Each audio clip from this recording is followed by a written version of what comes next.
Very embarrassing loss for India. India बहुत गंदा खेला है और डिजर्व करता था हारना और बिल्कुल डिजर्व नहीं करता था पहुंचना।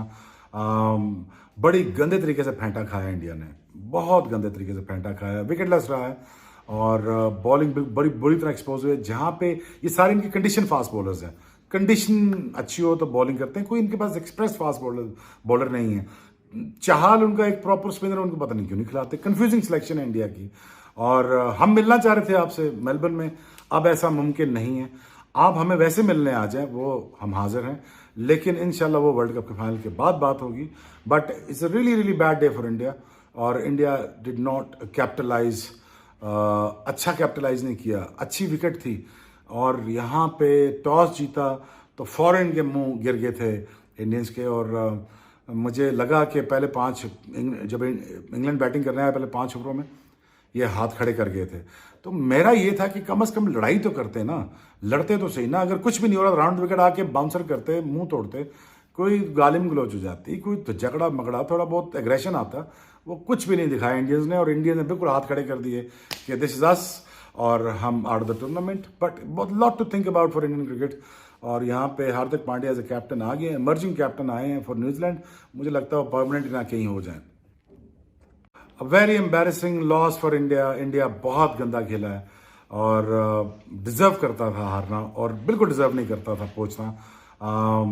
बड़ी गंदे तरीके से फेंटा खाया इंडिया ने, बहुत गंदे तरीके से फेंटा खाया, विकेटलेस रहा है और बॉलिंग बड़ी बुरी तरह एक्सपोज हुई है। जहां पे ये सारे इनके कंडीशन फास्ट बॉलर्स हैं, कंडीशन अच्छी हो तो बॉलिंग करते हैं, कोई इनके पास एक्सप्रेस फास्ट बॉलर नहीं है।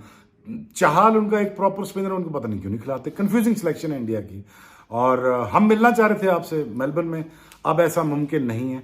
आप हमें वैसे मिलने आ जाएं, वो हम हाजिर हैं, लेकिन इंशाल्लाह वो वर्ल्ड कप के फाइनल के बाद बात होगी। But it's a really really bad day for India और इंडिया डिड नॉट कैपिटलाइज, अच्छा कैपिटलाइज नहीं किया। अच्छी विकेट थी और यहाँ पे टॉस जीता तो फॉरेन के मुंह गिर गए थे इंडियंस के और मुझे लगा कि पहले जब इंग्लैंड बैटिंग करने आया पहले 5 ओवरों में ये हाथ खड़े कर गए थे। तो मेरा ये था कि कम से कम लड़ाई तो करते ना, लड़ते तो सही ना। अगर कुछ भी नहीं हो रहा राउंड विकेट आके बाउंसर करते, मुंह तोड़ते, कोई गालिम गलोच हो जाती, कोई तो झगड़ा मगड़ा, थोड़ा बहुत एग्रेशन आता, वो कुछ भी नहीं दिखाया इंडियंस ने। और इंडिया ने बिल्कुल हाथ खड़े कर दिए कि दिस इज अस और हम आउट द टूर्नामेंट। बट बहुत lot to think about for Indian cricket. और यहाँ पे Hardik Pandya as a captain आ गए, इमर्जिंग कैप्टन आए हैं फॉर न्यूजीलैंड। मुझे लगता है वो परमानेंट ना कहीं हो जाए। Very embarrassing loss for India. India बहुत गंदा खेला है और डिजर्व करता था हारना और बिल्कुल डिजर्व नहीं करता था पहुंचना। बड़ी गंदे तरीके से फेंटा खाया इंडिया ने, बहुत गंदे तरीके से फेंटा खाया, विकेटलेस रहा है और बॉलिंग बड़ी बुरी तरह एक्सपोज हुई है। जहां पे ये सारे इनके कंडीशन फास्ट बॉलर्स हैं, कंडीशन अच्छी हो तो बॉलिंग करते हैं, कोई इनके पास एक्सप्रेस फास्ट बॉलर नहीं है। चाहल उनका एक प्रॉपर स्पिनर, उनको पता नहीं क्यों नहीं खिलाते। कंफ्यूजिंग सिलेक्शन है इंडिया की और हम मिलना चाह रहे थे आपसे मेलबर्न में, अब ऐसा मुमकिन नहीं है। आप हमें वैसे मिलने आ जाएं, वो हम हाजिर हैं, लेकिन इंशाल्लाह वो वर्ल्ड कप के फाइनल के बाद बात होगी। But it's a really really bad day for India और इंडिया डिड नॉट कैपिटलाइज, अच्छा कैपिटलाइज नहीं किया। अच्छी विकेट थी और यहाँ पे टॉस जीता तो फॉरेन के मुंह गिर गए थे इंडियंस के और मुझे लगा कि पहले जब इंग्लैंड बैटिंग करने आया पहले 5 ओवरों में ये हाथ खड़े कर गए थे।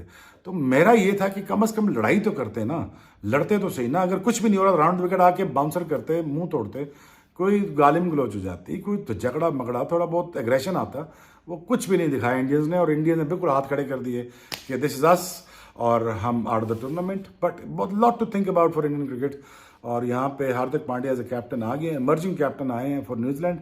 मुझे लगता है वो परमानेंट ना कहीं हो जाए।